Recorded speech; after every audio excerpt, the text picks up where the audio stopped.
You can't win. Duke's Picnic was a train for summer visitors. It was his special train. Many people came year after year just to see him. He always pulled it even if he felt poorly.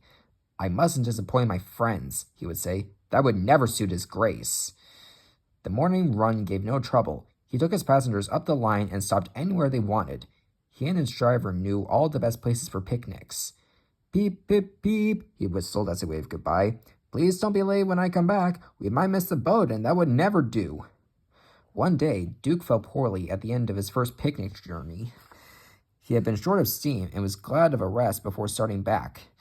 His driver and fireman had just finished cleaning his tubes when Stewart bustled in. Hello, Grandpuff. Are you short of puff? Nothing of the sort. Routine maintenance. Tell you what, Grandpuff, you're getting old. You need to take care. We'll have to keep you in order, or one day you'll break down. Humph, said Duke. That'll be the day.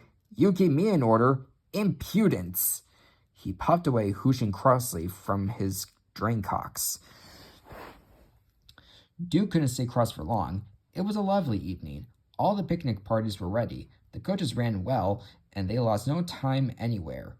Couldn't be better, he chuttered happily. They began to climb. The work was harder, but Duke didn't mind. I've plenty of steam, he panted. We'll be up in a couple of puffs. He needed more than that, though. His puffs changed to wheezes. It's not so easy. My old valves would start blowing now, but I'll manage. But the leaks became worse, and soon he was hootrooshing hoarsely with escaping steam. Duke's driver examined him carefully at the next station while the guard went to telephone. Anxious passengers gathered around.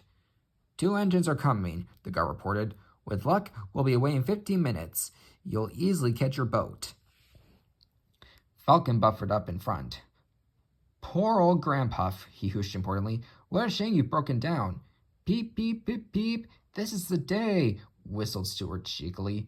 He was coupled on behind. Peep, peep, peep. Are you ready? Whistled Falcon. Peep, peep, peep. Yes, I am, replied Stewart, and away they went. Falcon left his train at the middle station.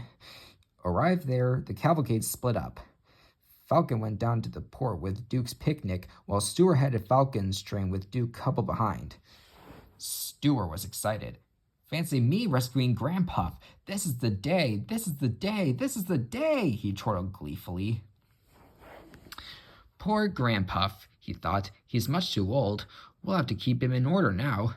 Kindly but firmly, that's it. We'll allow him to have runs sometimes, but Falcon will do the real work. Grandpuff will be cross, but we can't help that. Poor old engine, he puffed kindly. Duke was by no means crippled. His valves sounded worse than they were. He could have kept his train, but his driver said, No, our passengers will only be worried.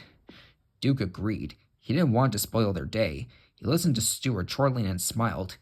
He and his driver had their own joke ready. At first they used just enough steam to keep moving, but the last half-mile was uphill. Now, said his driver. He advanced the regulator, and Duke responded with a will. He puffed and roared as though the whole train's weight was on his buffers. People heard the noise from far away. They ran to see what was happening. At the workstation, Duke uncoupled and went along the loop to the water tank. A boy on the platform asked, Why were there 2 engines on this train, Daddy? It's most unusual. It is, said his father, but today was different. Stewart broke down, you see, and they had to call Duke out to help him. Duke had a hard job, too, by the sound of it. Well, for crying out loud, exclaimed Stewart. He vanished in a cloud of steam. Duke wheezed alongside. Poor old engine, he chuckled. It's no good, Stewart. You can't win.